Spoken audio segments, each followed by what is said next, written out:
Hi, welcome back to the Peripuppetic School.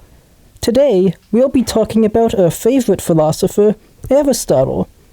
Aristotle lived in ancient Greece from 384 to 322 BC. He studied in Plato's school in Athens, and later he was Alexander the Great's tutor. He eventually had his own school, the Peripuppetic School. Along with Plato, he is one of the most influential philosophers ever. His philosophy has had such an impact on other thinkers that the great poet Dante refers to him as the master of those who know. Aristotle wasn't just a great philosopher, he was a great scientist as well. He wrote a lot about biology and physics. He was also one of the first to devise a system of logic, and his system was unchallenged for 2,000 years. Even now, although modern formal logic is a departure from Aristotle's logic, it is still indebted to him, and some logicians still think Aristotle's system is better. Aristotle, as we have said, was a student of Plato. As such, he was greatly influenced by him. We also said in the last episode that Aristotle disagrees with Plato in some important ways. He disagrees with Plato's metaphysics. Metaphysics is the study of reality beyond just the physical world. Plato's theory of forms is a metaphysical theory. Aristotle also has a theory of forms, but it is different from Plato's.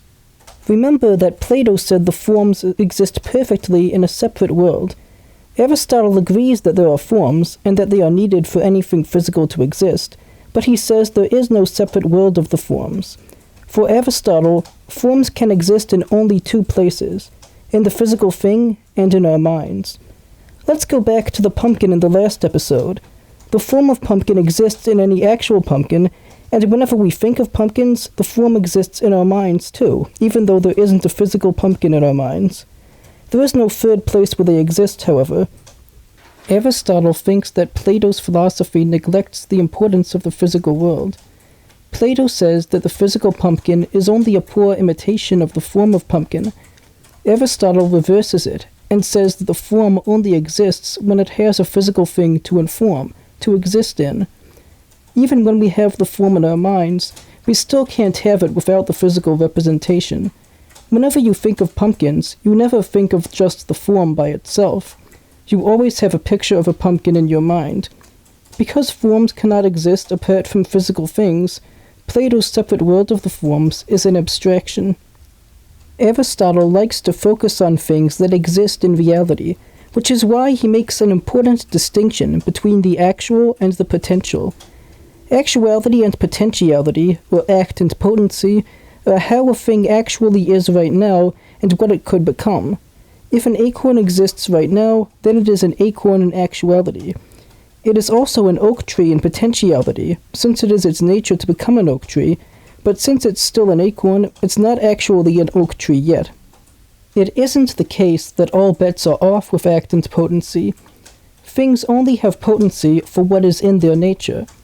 The acorn does not have the potential to turn into a pine tree or a spaceship. It's not just anything we can imagine, but only what is possible in the nature of the thing. When a thing is actual, it is fulfilling its nature. The nature of the thing is determined by its four causes. In everyday speech, we use cause in a very specific sense, as in, when I knock over a cup, I cause it to fall. In philosophy, however, it has more meanings. There are four different kinds of cause, and they all work together to make the thing what it is. There is the formal cause.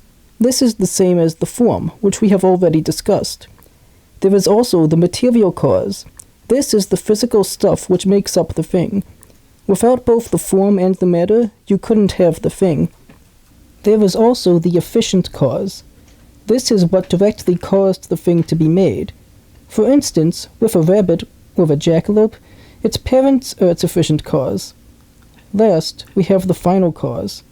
This is whatever it is that is most important for the thing to do to be itself. For a rabbit, this would be to eat, grow, and make more rabbits. The final cause is called the thing's end, or in Greek, telos. From this we get the word teleology. According to Aristotle's idea of teleology, everything has some final cause, something which it is supposed to do to be itself. Nothing just exists without any purpose at all. Hammers, for instance, have the purpose of pounding in nails and pulling them out again. It wouldn't make any sense for there to be hammers if they didn't have this or another purpose. The same thing is true of natural things. Because we are rational, we have a special telos. Our telos is to contemplate the highest rational good, which is the cause of the universe. We can do this through philosophy. Aristotle is one of our favorite philosophers, both because we like what he says, and because some of our other favorite philosophers really liked him too. In our next video, we'll be looking at one of the most important followers of Aristotle, and we'll see how he builds on Aristotle's thought in his own philosophy. We hope to see you next time. Happy philosophizing!